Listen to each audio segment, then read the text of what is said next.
गणेशाय नमः। श्रीलक्ष्मीस्तोत्रम्। इन्द्र उवाच ॐ नमः कमलवासिन्यै नारायण्यै नमो नमः। कृष्णप्रियायै सारायै पद्मायै च नमो नमः। पद्मपत्रेक्षणायै च पद्मास्यायै नमो नमः। पद्मासनायै पद्मिन्यै वैष्णव्यै च नमो नमः। सर्वसम्पत्तिस्वरूपायै सर्वदात्र्यै नमो नमः। सुखदायै मोक्षदायै सिद्धिदायै नमो नमः। हरिभक्तिप्रदात्र्यै च हर्षदात्र्यै नमो नमः। कृष्णवक्षस्थितायै च कृष्णेशायै नमो नमः।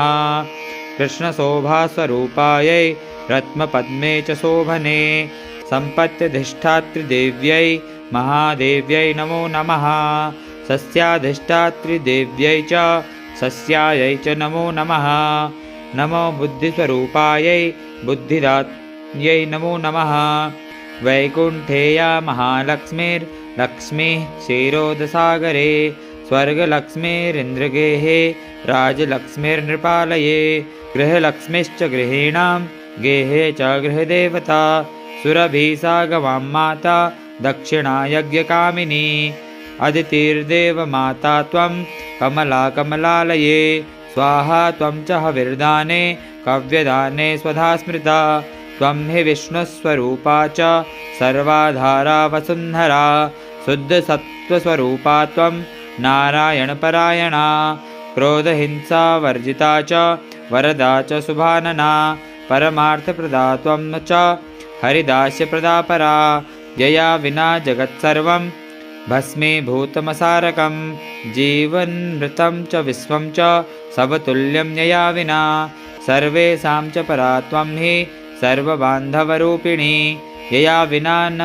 सम्भाष्यो बान्धवैर्बान्धवः सदा त्वया हीनो बन्धुहीनस्त्वया युक्तः स बान्धवः धर्मार्थकाममोक्षाणां त्वं च कारणरूपिणी यया माता स्तनन्धानां शिशूनां सैव से सदा तथा त्वं सर्वदा माता सर्वेषां सर्वरूपतः मातृहीनस्तनत्यक्तः स चेज्जीवति दैवतः त्वया हीनो जनः कोऽपि न जीवत्येव निश्चितं सुप्रसन्नस्वरूपा त्वं मां प्रसन्ना भवाम्बिके वैरीग्रस्तं च विषयं देहि मह्यं सनातने वयं यावत् त्वया हीना बन्धुहीनाश्च भिक्षुकाः सर्वसम्पद्विहीनाश्च तावदेव हरिप्रिये राज्यं देहि श्रियं देहि बलं देहि सुरेश्वरी कीर्तिं देहि धनं देहि यशो मह्यं च देहि वै